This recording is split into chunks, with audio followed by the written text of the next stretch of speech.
Bonjour et bienvenue sur Mix and Speak, le podcast musical. Aujourd'hui, on est avec Roxess et on parle de la production. Alors, comment naît un track qu'est-ce qui se passe dans la tête d'un producteur? T'es là pour tout nous expliquer. Et moi, j'ai trop hâte parce que c'est pas du tout un milieu que je connais. Donc, voilà. Moi non plus. Donc, on va... Donc, pour bien comprendre ton univers, on va revenir un petit peu sur ton parcours. Est-ce que tu te souviens du moment où tu t'es dit « Ok, la musique, ça va avoir une place importante dans ma vie ». Ouais, de ouf. C'était pendant mes études. À la base, je faisais des études d'informatique. J'étais développeur web dans une autre vie, donc rien à voir. Ouais. Rien à voir. Et bah, en fait, je commençais déjà à faire un peu de production musicale. C'était en 2015, tu vois. Je faisais déjà des petits projets un peu institutionnels pour des documentaires, des trucs comme ça. Et il y a une prof à un moment donné, parce que j'étais un peu un zombie, tu vois.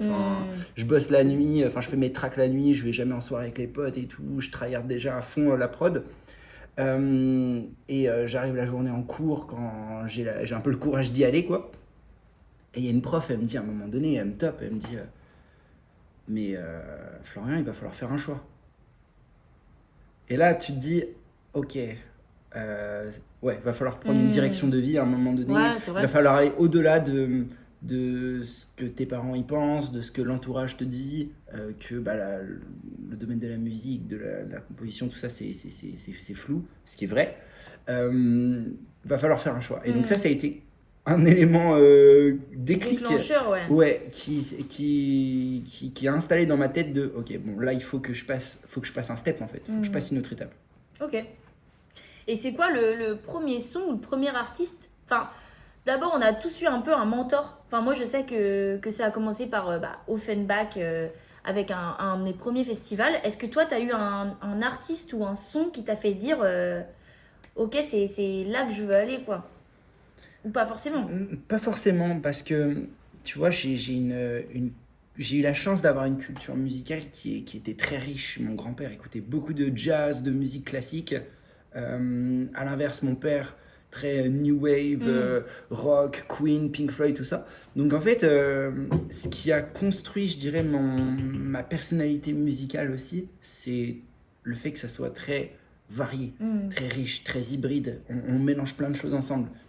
Et en fait, c'est ce qui me motive musicalement, c'est l'innovation musicale et comment est-ce qu'on peut entremêler des choses. Du coup, j'ai pas forcément de star ou de personnalité qui a drivé toute ma jeunesse, toute ma vie, mais plutôt cette diversité culturelle qui a construit ma personnalité et ma joie de vivre dans le domaine musical, quoi. Et tu nous as parlé un petit peu de ta famille. Est-ce que tu as grandi plutôt dans un cocon musical ou vraiment tu t'es pas fait tout seul, mais dans ce contexte-là, en tout cas, tu as été plutôt solo, quoi? Ah ouais, personne de ma famille fait de la musique. Ma maman est prof d'allemand. Mon papa est consultant en ressources humaines. Ouais. On n'est pas du tout sur les mêmes... Mais est-ce qu'ils t'ont quand même poussé? Est-ce qu'ils t'ont quand même aidé? Parce que même si t'as pas grandi dans ça, c'est important quand même d'avoir des parents qui te poussent, peu importe ce que tu veux faire, à réussir, quoi. C'est une excellente question. Au départ, c'est compliqué parce que c'est un domaine flou. Hyper instable. Ouais, flou, instable, manque de clarté. Et en fait, en réalité, même quand t'es dedans, t'es quand même dans le flou. Alors imagine les gens qui sont à des années-lumière. Je comprends en fait que ça puisse faire peur. Et en plus, quand ton enfant te dit je veux faire de l'art, t'as peur en fait pour lui, je pense. Ouais, tu veux le protéger. Ouais, c'est ça. Tu veux le protéger, je vrai. pense. Donc forcément, il a fallu que je fasse mes preuves. Je dirais que de 2015 à 2020, ça a vraiment été une période où j'ai bossé comme un fou en fait. C'est un peu un test, quoi. Ouais. Tu sais jamais en fait.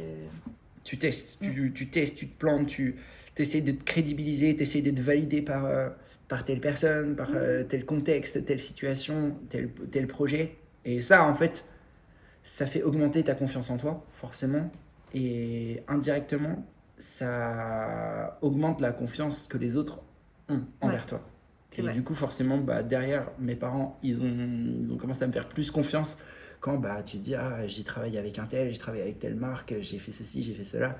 Tu prends un peu en crédibilité, quoi. Ah, complètement. Donc il y a vraiment toute cette phase de crédibilité à créer quand t'es random, t'es personne, t'as pas de contact, t'as rien. Enfin, c'est un super exercice. Tu viens de l'étape zéro, du niveau zéro, et tu dois tout construire. Ouais, c'est dur.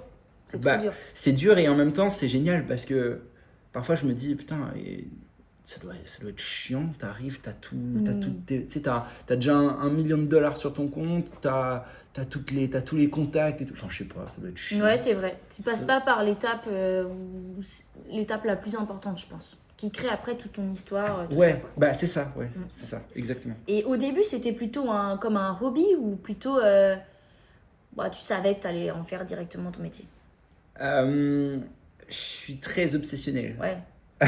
Du coup, je prends les choses à 200%.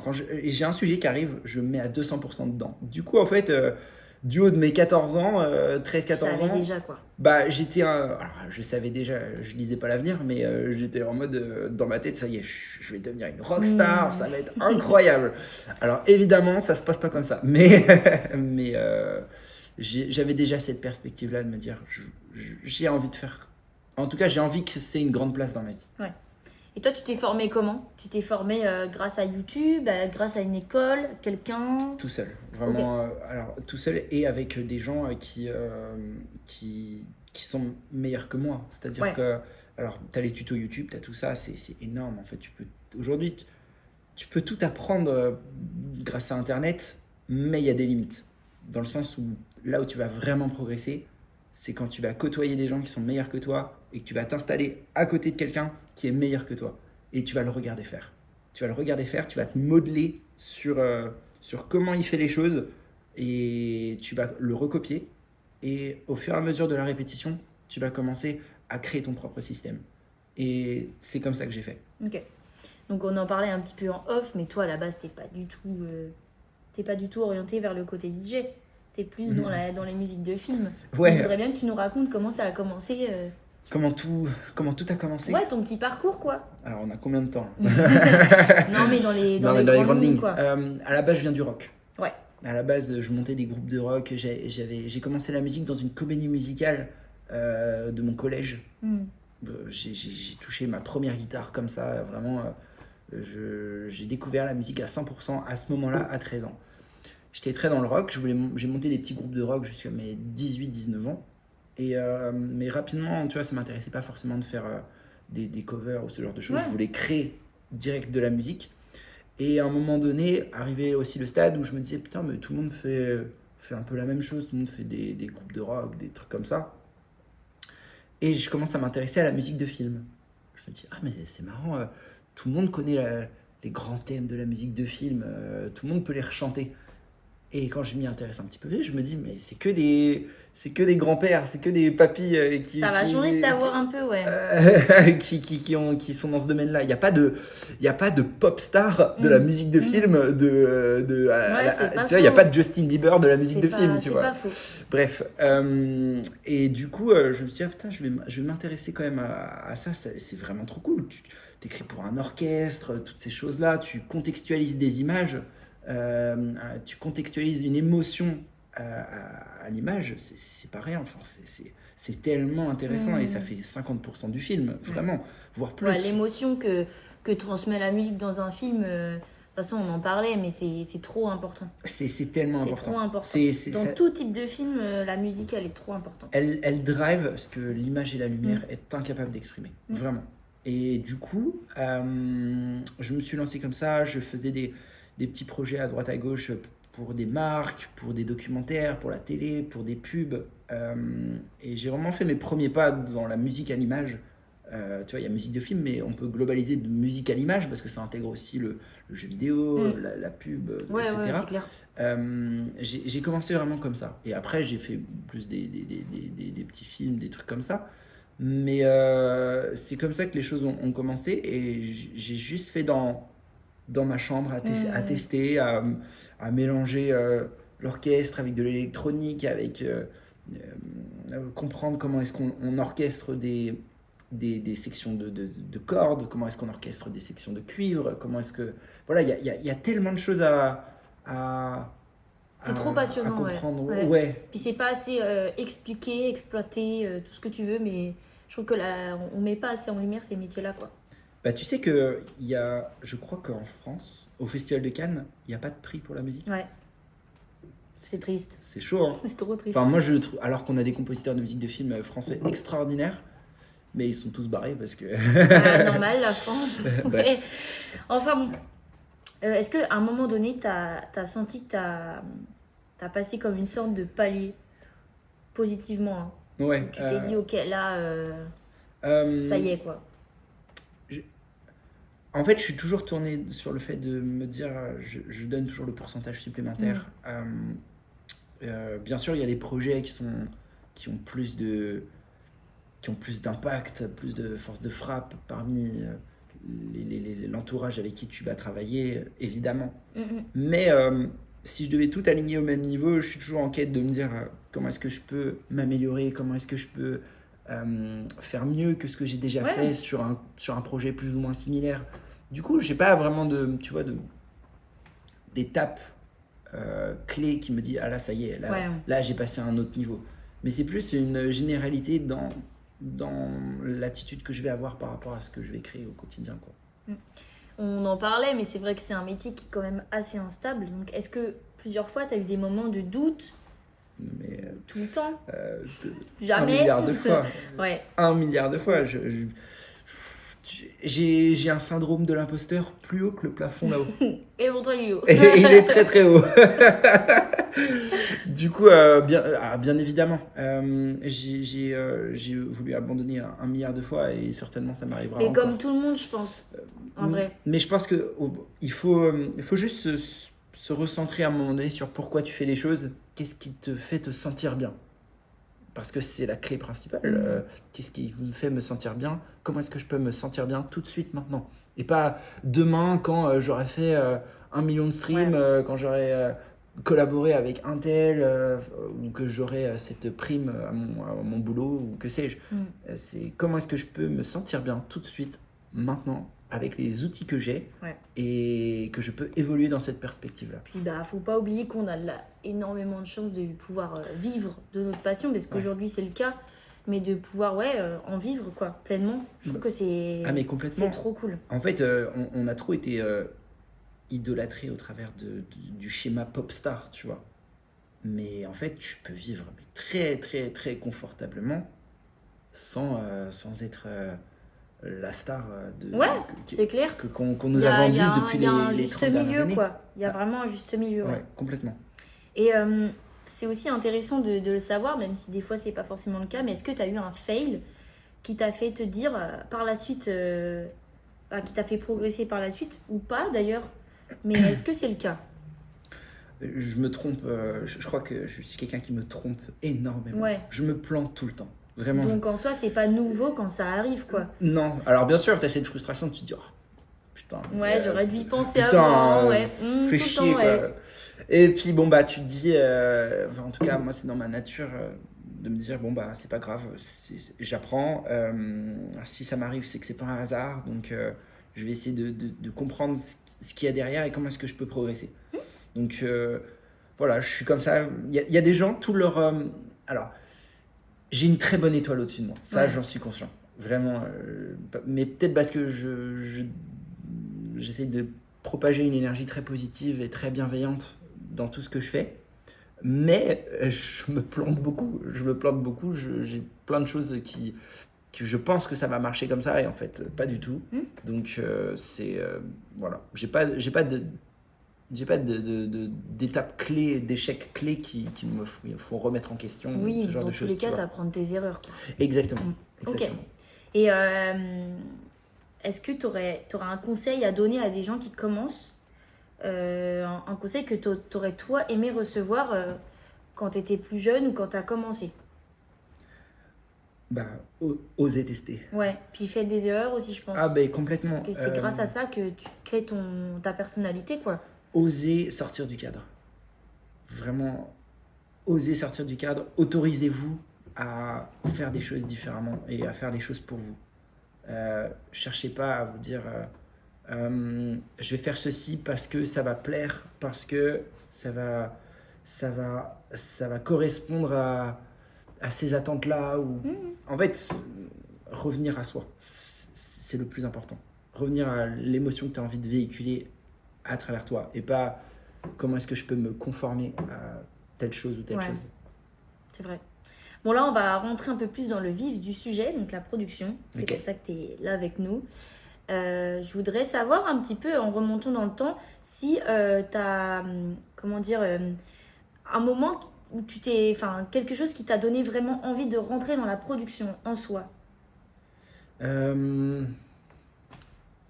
Bon, après, c'est un peu similaire au côté, est-ce que tu as eu un élément déclencheur qui t'a fait donner envie, mais ou alors on peut transformer ça en, est-ce que tu as eu un moment où tu as voulu devenir DJ, où tu t'es dit, ok, c'est le moment, quoi.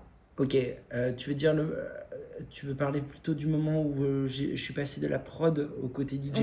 On peut raconter ça. Parce qu'en soi, on a déjà un peu évoqué le moment où tu t'es dit que tu allais te lancer dans la prod, au Ouais. tout début. Mais là, c'est vrai que ça peut être intéressant de savoir.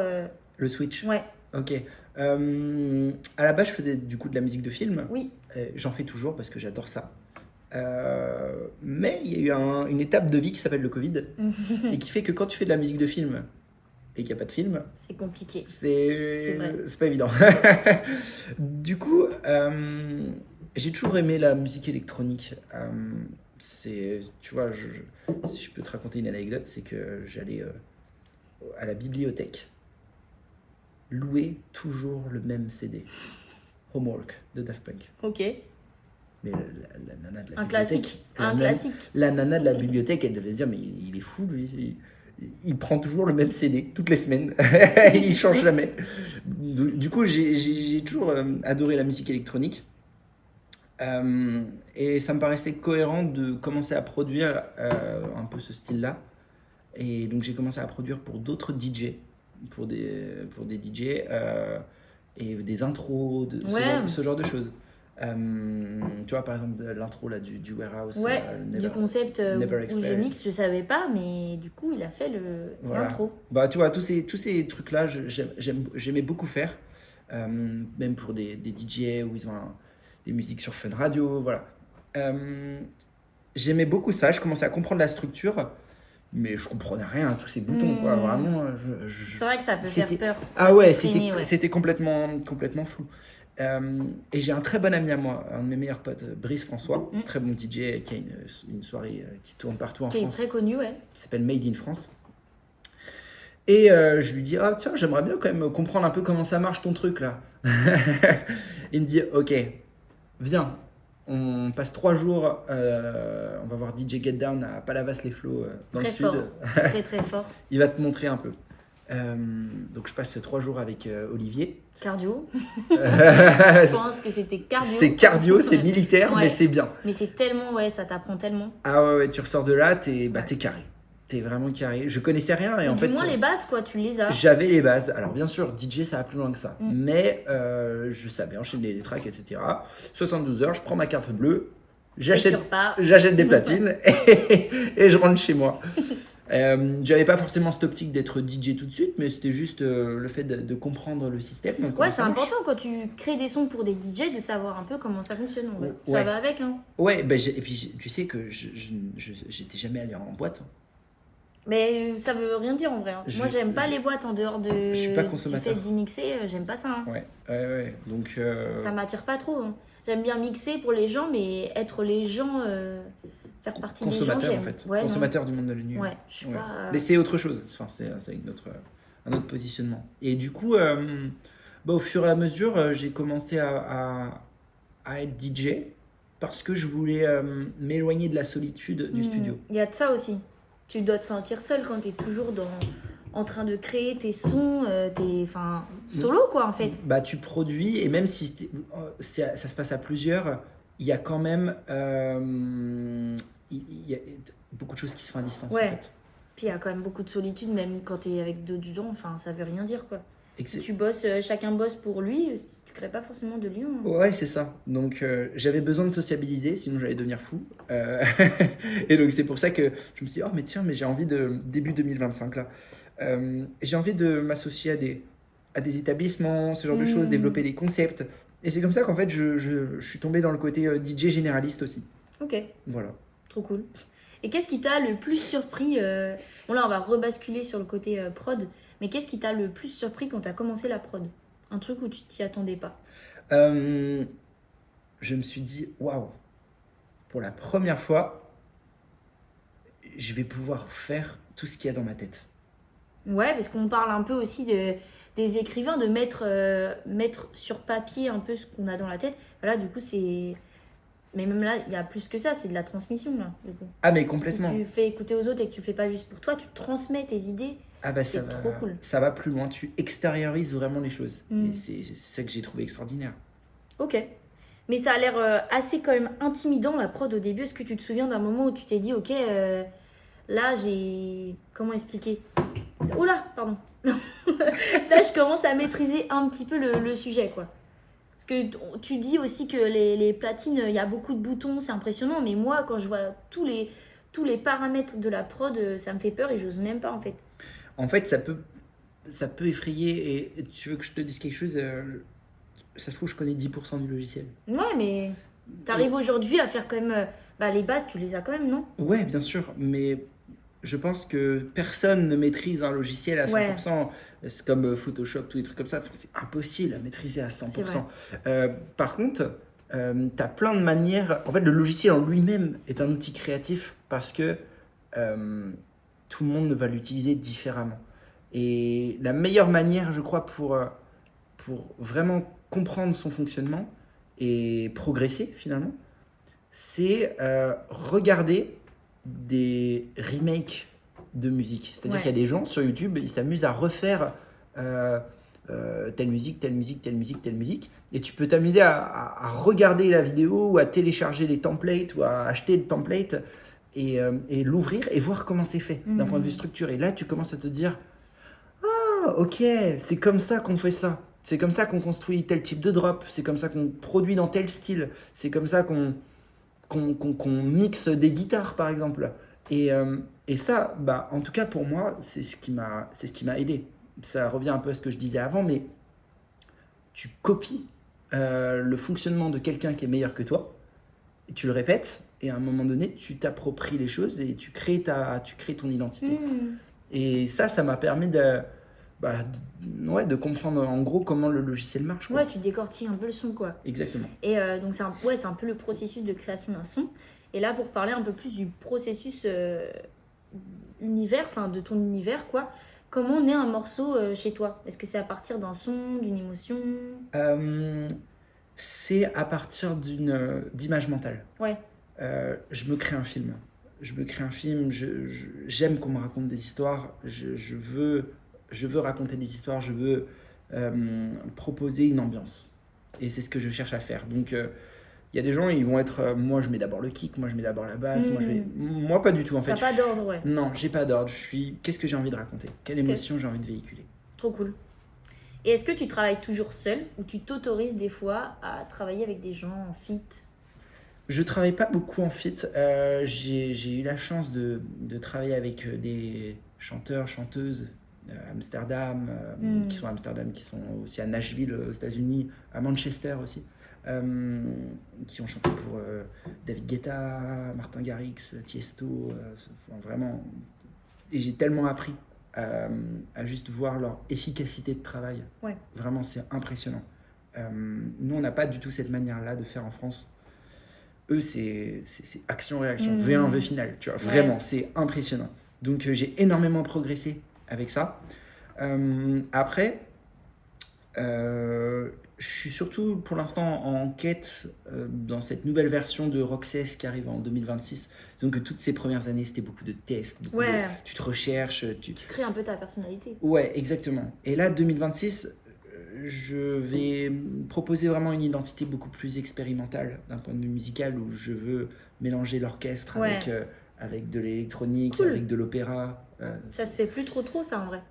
Bah, il n'y a pas beaucoup du moins, il n'y a pas beaucoup de... Je pense à Warhawkels, je pense à Apache, ce genre de DJ qui propose déjà ce format-là, que je trouve vraiment, vraiment exceptionnel. C'est trop bien. Ça amène un côté d'expérimentation qui est génial et qui sort du cadre, et moi ça j'adore.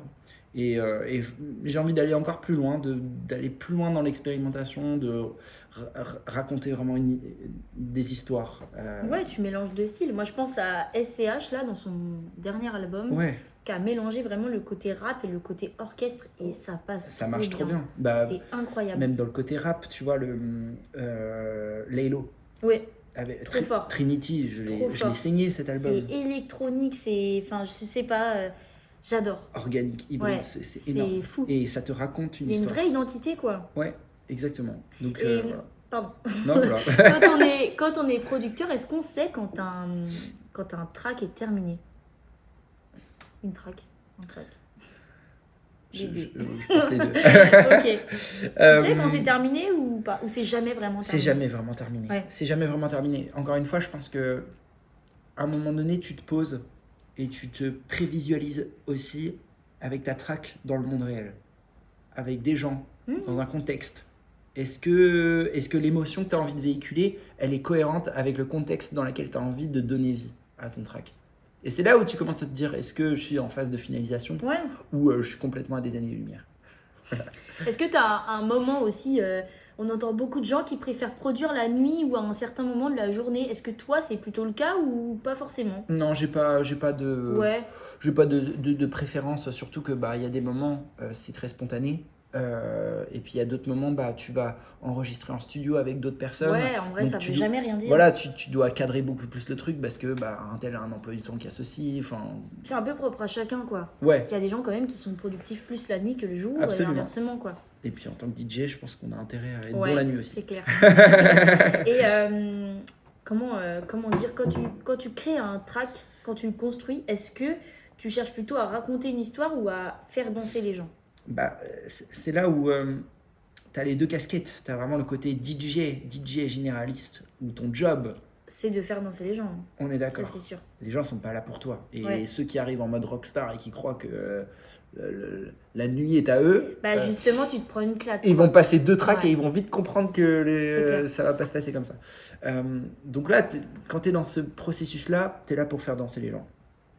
Quand tu es en quête plus de développer un profil artistique, d'artiste, donc tu sors des morceaux, moi je vais être plus dans cette optique, alors bien sûr de faire danser les gens en fonction du mood de la track, mais surtout de raconter des histoires. Ouais. C'est ce qui me fait vibrer. Moi, c'est toujours généralement mes thématiques sont souvent liées au monde de demain, à la lutte intérieure, un peu de science-fiction, un peu de géopolitique, ce genre Ouais, de tu choses. gardes un fil rouge, quoi. Ouais, Ok. c'est un peu dystopique. C'est ce qui me caractérise, c'est ce qui me caractérise et c'est ce que C'est ce ta que personnalité, ouais. ouais, et c'est ce que j'aime raconter. Ok.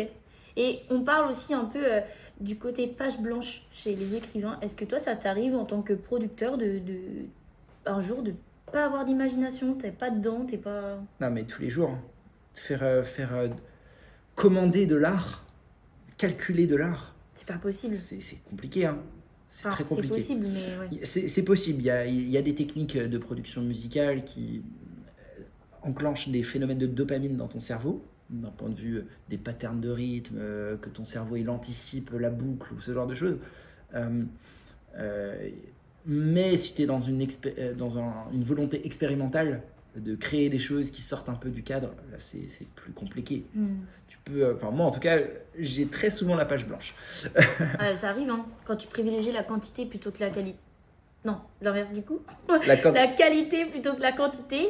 Ben, ouais, c'est ça. Non, c'était l'inverse. Non, mais quand c'est le cas, du coup, tu Ah oui, as moins oui. de... Oui, Ouais. oui. Ah bah oui, quand t'es plus focalisé sur le fait de vouloir bien faire que faire beaucoup, Évidemment, il y a des jours où tu peux pas, quoi. tu peux pas être C'est performant tout le temps. Enfin, c'est comme les sportifs. Tu peux pas battre un record toutes les 5 minutes. C'est pas humain, c'est pas possible. Hmm.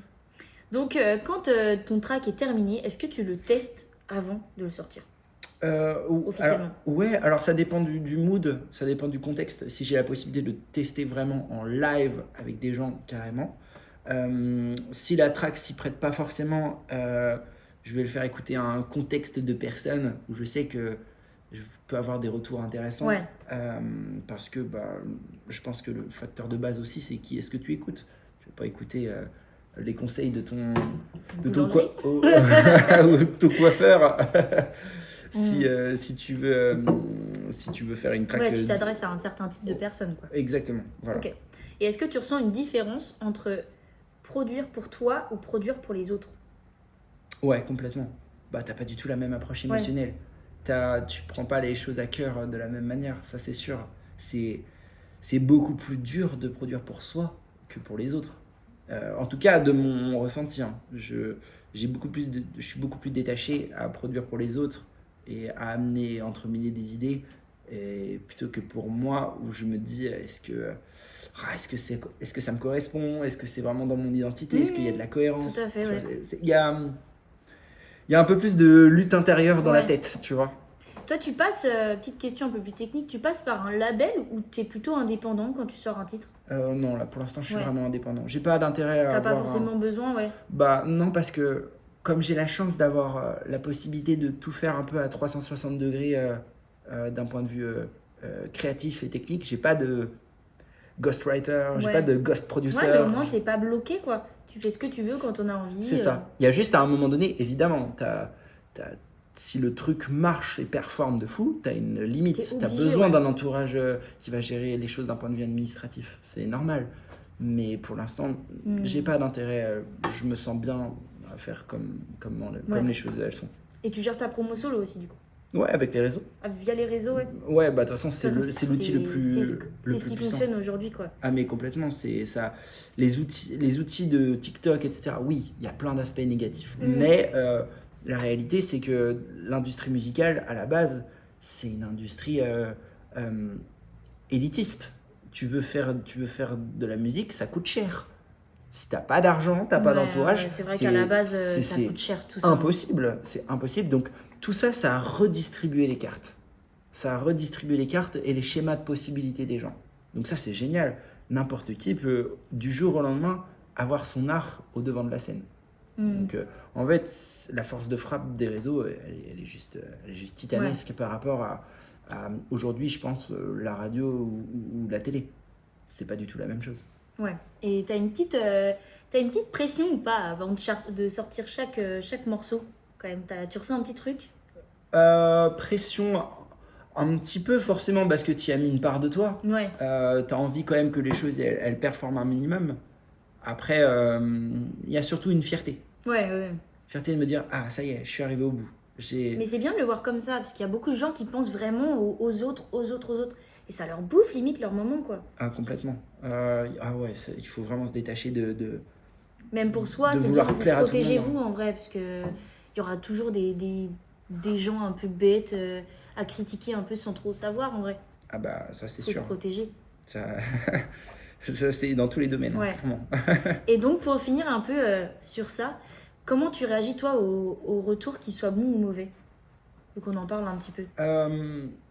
Je prends toujours une distance dans le sens où, alors quand c'est des retours positifs ou même quand tu joues en live et que les gens viennent te voir, Ça et fait tout, trop du bien. c'est que de la Quand ils gratitude. prennent la peine de te le dire, ouais, ça Ah, fait mais- du bien parce qu'on entend beaucoup les critiques et pas les bons avis, quoi. C'est ça. Ben, moi, par nature, je me concentre sur le positif, je me concentre sur les gens positifs, je me concentre sur les choses qui me font du bien. Et c'est vrai que quand tu as quelqu'un qui te considère et qui te donne littéralement quelques secondes, quelques minutes, quelques heures de son temps de vie pour toi, bah moi j'ai tellement de gratitude et j'adore passer du temps avec ces gens-là, discuter et les remercier parce que c'est tellement important. C'est aussi grâce à eux que les choses artistiques, elles vivent en fait. Donc, Ouais, écoutez, hein. Écoutez, mais filtrez quand même, je pense. bien sûr, Protégez-vous. il y a des choses à filtrer. Tout ce qui est important, c'est les axes d'amélioration. Tu vois, alors les gens qui critiquent pour critiquer, ça on s'en fout. Mais les gens qui sont là pour te proposer des axes d'amélioration, ça c'est génial Toujours parce bon à que prendre, ouais. parce que une chose n'est pas parfaite, c'est pas possible. Tu peux pas faire des choses qui sont millimétrées et qui plaisent à tout le monde. Donc tu as toujours des choses à améliorer sur plein de points de vue. Donc c'est important d'avoir aussi les axes d'amélioration. Merci beaucoup Roxès, c'est déjà la fin de cet Merci à toi. épisode. C'était trop cool de savoir un petit peu comment ça se passait la prod, un peu plus précisément, et par quelqu'un qui est directement touché par ça. Donc merci beaucoup. Et si on peut juste terminer par quelque chose, pour toi, produire en quelques mots, c'est quoi? En quelques mots. En quelques mots. Produire, c'est s'autoriser à entrer dans un monde avec 1 milliard de possibilités. Merci beaucoup. Pense à t'abonner si jamais tu as aimé cet épisode, à commenter un petit avis assez sympa ou pas, un truc constructif comme on disait. Et merci encore d'avoir participé. Nous, on se revoit très bientôt. Bisous.